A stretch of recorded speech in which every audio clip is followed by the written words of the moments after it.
Mano was a silken white cat, graceful, soft-spoken, and above all, a true lover of knowledge.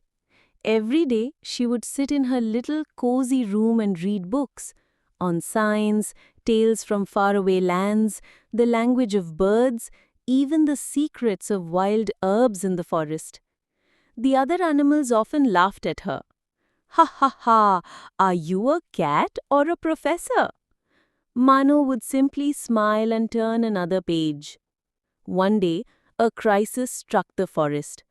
A little wolf pup had nibbled on some leaves and suddenly collapsed. Panic spread. The wise fox healer was nowhere to be found. No one knew what to do. Just then, Mano arrived, calm and composed. She opened her satchel, pulled out an old book, and flipped through its pages quickly. This is Sunbul-e-Zard, a poisonous plant. Give him honey mixed with neem water, quickly. Everyone followed her instructions. Within moments, the pup regained consciousness. His mother's eyes filled with tears. You saved my whole world. Mano blushed and whispered, The books told me what to do. I only read them.